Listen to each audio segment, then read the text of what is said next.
like I said, no disrespect to Goldberg, you're a legend, all of that, but like, do what the other legends do when they come to the WWE event. Sit in the crowd, wave to the camera. Do that. Ain't nobody telling you to get in the ring, Goldberg. Do what the other legends do. Look, let's be clear, I ain't never took a loss. Every time I go shopping, I ain't gotta check the cost. Still independent, still my own boss. Still got bad bitches coming up they drawers. Keep the beat up like a motherfucking Frito. Lucci flaming hot like a motherfucking Cheeto. This is not an act, I am not Don Cheeto. Slut a nigga out, treat him like a free code. Yeah, you heard right, I'm a whole ass gangster. Made him eat my butt, I ain't even say thank ya. First gon' fuck, no nigga, I'm a prankster. I can make a thug nigga feel like a wankster. Pull up at my green like Shigo. What's up, Lucci Gang? It's your girl Lucci V, and welcome back to my channel. I'm back with another video, and since it's Wednesday, you already know it's WWE Wednesday, baby. I'm here for a weekly recap, and I am going to do my Night of Champions predictions.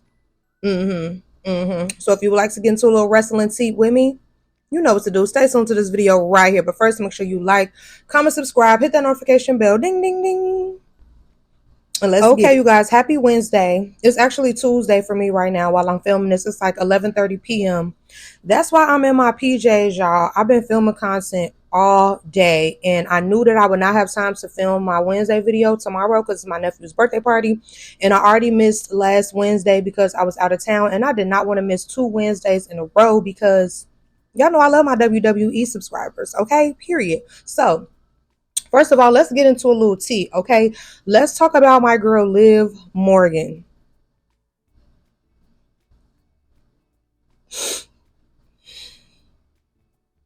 My girl, Liv Morgan. I'm going to miss Monday Night Morgan. I'm not okay. I'm not okay. Like, my girl is injured. Now, we know that Liv Morgan was injured, like her had a shoulder injury. I think they said dislocated shoulder while she was wrestling Kairi Sane last week. Now, this is the second person that has been, hurt while wrestling Kairi Sane, but we're not going to blame her. Because, accidents do happen. This is professional wrestling. I saw a lot of people on Twitter trying to eat her up, and it clearly was not her fault. Okay. But when the injury first happened, it was just like, okay, she's hurt. There was no clarification on how severe the injury was. But on Monday Night Raw, they did confirm that her injury is pretty bad and she is looking to be out for a couple months. I was hoping it would be a few weeks, a couple months. I can't take it. And they are going to be scrambling. They are going to be scrambling with these storylines. I'm hoping that they figure out a way to make them flow cohesively. But you have to think about it. Liv is part of a very big storyline on Monday Night Raw. And the things that go on with Roxanne, the things that go on with Raquel, the things that go on with Dominic, like they kind of all tie into Liv in a way. So it's going to be interesting to see how WWE works with her being gone. Also, she clearly was going to be a big part of Evolution. Clearly, she was going to be going up against Nikki Bella. I did see rumors that Nikki Bella's sister was going to come back, and it was going to be Raquel and Liv defending their tag titles. So I know that there's going to be a lot of scrambling. So if, the next 2 episodes of Raw are a little off, I'm going to get them some grace. Because I see y'all, you know what I mean? Y'all got to go with plan B instead of plan A. So I'm going to give y'all a little grace, WWE, but only 2 episodes. That's it. Get it together. If y'all, I didn't poop, y'all. If y'all heard that, that was my chair squeaking, okay? But because y'all know how WWE gets sometimes. So I'm hoping that they can keep it together. I am very interested to see what's going to happen with the tag titles, and I do feel like they kind of hinted to Roxanne getting Liv's title, getting her tag title. Like the way they had her come out and help Raquel, even though Raquel be treating her, Raquel clearly doesn't like her. She came out to help Raquel and against Rhea Ripley, and I feel like that was like the segue into them doing the same thing that happened with Jade and Bianca when Jade's title was just put on Naomi. I do kind of feel like they're going to do the same thing and just put that tag title on Roxanne. I don't know how I feel about Roxanne and Raquel. I mean, the names sound cool together, but I just feel like Raquel sometimes, like, she's kind of like, I don't know the word, like kind of clumsy or doofy in the ring a little bit sometimes. And then Roxanne is so tiny. I mean, Liv is small too, but Roxanne just looks even smaller. Like, I don't know how they're going to work together, but I mean, whatever. Just get a title right back to my girl Liv right when she come back. Matter of fact, put the championship on her for real. Don't play with my girl. Okay. Also, I want to talk about R-Truth or Ron Killings. The new, like, angry and more aggressive character that he is doing right now. I love it. I'm not gonna lie. Like, even like when he's doing, like, I saw something, I think it was Bubba Ray that had said something like, oh, he cut his hair off and he shouldn't be even mentioning R-Truth anymore. He shouldn't say nothing with the truth. He need to just be fully that character. And R-Truth was like snapping, like, who he think he talking to? Who he telling me who I am? Who? I was like, I felt it through the screen. I was like, oh my gosh, like he is, I don't know, y'all. I don't know if you guys remember when I first started doing WWE content on my YouTube. I kind of said that, like, I didn't always like how they made R-Truth like I always thought R-Truth was funny, but sometimes I kind of didn't like the ditzy blonde dumbness of his character. I'm like, come on, I want to see him do something. You know what I mean? So this is good for me. Like, I love seeing him do serious promos. I love seeing him be aggressive. I'm not gonna lie, I would love to see a world title on him. I don't care how old he is, he can still move in the ring. I wouldn't mind seeing the belt on my boy. I ain't gonna hold you, okay? Is there anything else I wanted to talk about before I start getting into my Night of Champions predictions? First of all, they are doing these PLEs back to back to back to back to back. Like, there's only like, it feels like there's only like 2 weeks in between each PLE now. Like, I don't know how I feel about that. I do feel like they are being a little money hungry. I feel like I saw something where they said they might try to start doing 2 WrestleManias a year. Like, y'all doing too much, baby. Slow down. Slow down. Like, because we have this PLE this weekend, and then like in 2 weeks, we have Evolution and Saturday Night Main Event. Like, it's so much. Okay, before I get into Night of Champions, I know what I wanted to talk about. Goldberg. There was no need to take the belt off of Jey Uso and put it on Gunther so he could have a title match for Goldberg's final match. Goldberg walked out there last Monday looking like his neck, his back, his crack, everything was hurting on his body. Like, he was sweating just from cutting the promo. Like, he need to sit down. Okay, he should have been like, I don't know, a special guest referee or something. Or why is he trying to get in the ring? I'm not understanding. Like, who asked for that? Then we had a whole little interview with him this Monday on Monday Night Raw. Like, who asked for this? And no disrespect to Goldberg, but it's like, I saw stuff where he was saying he's been hurting himself even training for the final match. So what makes you think you should go try to do a full title match on a PLE? Why? What we doing that for, boo? What are we doing that for? And like I said, no disrespect to Goldberg, you're a legend, all of that, but like, do what the other legends do when they come to the WWE event. Sit in the crowd, wave to the camera. Do that. Ain't nobody telling you to get in the ring, Goldberg. Do what the other legends do. They announce them on the mic, they pan the camera to them, and what they do? Do that, Goldberg. Don't do nothing else. Don't get in that ring, boy. I'm trying to tell you, okay? He blew me. Okay, now, let's get into Night of Champions this weekend, June 28th on Saturday. I don't know if another match will possibly be added on Friday Night SmackDown. They've been just adding these matches so randomly. Just this, I'm not gonna lie, y'all. I'm not really that excited for this PLE. I can't even lie to y'all. Like, I'm not really that excited for this PLE. I feel like they've been just throwing these matches at us just randomly. Like, oh yeah, here you go. Oh yeah, here you go. Like, here's a match there. Match, everybody get a match. Like, I just feel like I'm not that excited for it. Like, I don't feel like there's been a lot of build up for some of the matches. Like, I don't know. It feels rushed to me, honestly. And then we know that the things are going on with the Middle East, with our country, and a lot of people are scared for the wrestlers to go over there. And I don't know, man. Like this PLE is just, I'm usually like, oh, I'm definitely staying in the house on Saturday so I could watch. And like, I really was thinking like, if I want to go out Saturday, I'm gonna go out because I'm not really that pressed. The only thing I'm pressed about is to see who wins the King and Queen tournaments. That's the only thing I'm really kind of like excited about because y'all know I love Randy, I love Cody, I love Jade. So I am excited for that. But other than that, like y'all, I'm not gonna lie, this PLE is kind of like,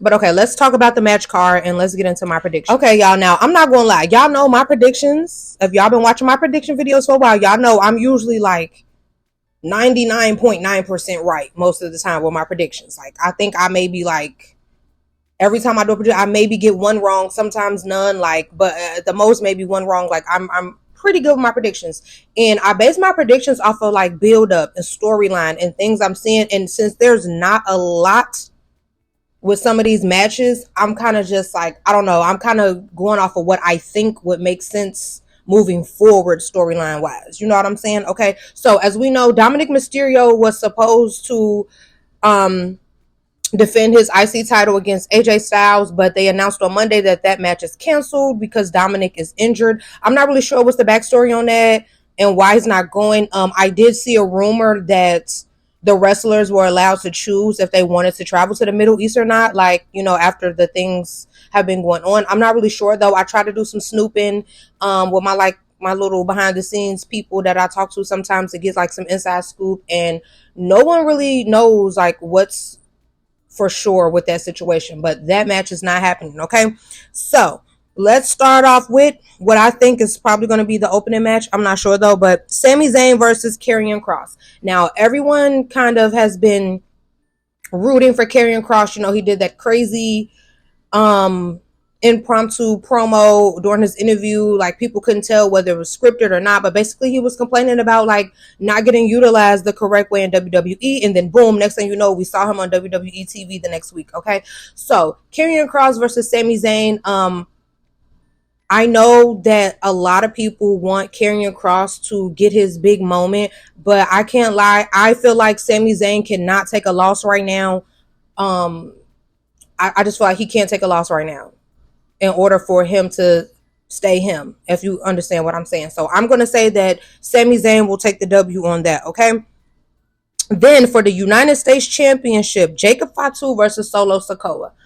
I absolutely do not think WWE is ready to kill that Jacob Fatu image that they have set in play for us, that he's this big, crazy, unstoppable, strong monster, undefeatable, like, you know what I mean? I don't think they're ready to stop that image yet, stop that wave yet. And also it's kind of like for a while they kind of treated Solo like they didn't really care about him for a while. He started saying a couple funny things backstage, so now it seems like they're putting him into play more since he's getting a lot of reactions online. But if I had to choose who I think is going to win, I do think Jacob Fatu will retain. Okay. We also had a new match added. Rhea Ripley versus Raquel Rodriguez. Okay. Now we know that they both basically cost each other the Queen of the Ring spots. Okay. And I honestly feel like Raquel and Rhea are kind of like same person, different fonts. Like, y'all know I don't really care for Raquel. No, nothing against her personally. And sometimes when I be saying I don't like a wrestler, people be like making it a personal thing. Like she's had this skin disease or something, whatever she had going on. I'm like, I'm not talking about her as a person. I'm talking about her character, the wrestler. Like, what do you mean? But yeah, it's going to be a street fight. I do like street fights. But I feel like Raquel is going to lose that one. I don't think they're going to have Raquel beat Rhea Ripley. Like, let's be for real there. If we're going to be anything, we're going to be for real. Raquel is not beating Rhea Ripley. Mommy always on top. Okay, thank you. Now, let's get into the King and the Queen of the Ring tournament finals. Okay, we have Asuka versus Jade Cargill. Now, earlier today on Twitter, someone tweeted, who did I think was going to win? I said I felt like Jade Cargill was going to win, and someone said that Asuka needed it more. You know, she's been gone for a while. She wins the Queen of the Ring. She'll build herself back up, and, you know, she'll be able to go against Io. And I'm really kind of conflicted on this one because in the long run, like in the long storyline wise, I feel like it would make more sense for Jade to win since Naomi has the briefcase. But on Monday Night Raw, there was like a backstage segment with Asuka and Io, and Io said something like, "Oh, it could be just like we talked about a Damage Control, me and you against each other." And Asuka was like, "This isn't Damage Control anymore." So I'm like, "Ooh, are they setting up a Asuka and Io little thing there?" So I'm like, I don't know. But let me think of my final.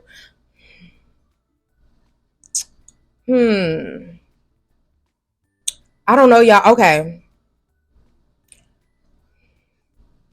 They did say in the news thing that Jade was going to get a really big push recently. So my final answer is going to be Jade. My fingers crossed, because that's what I want to win, my girl Jade.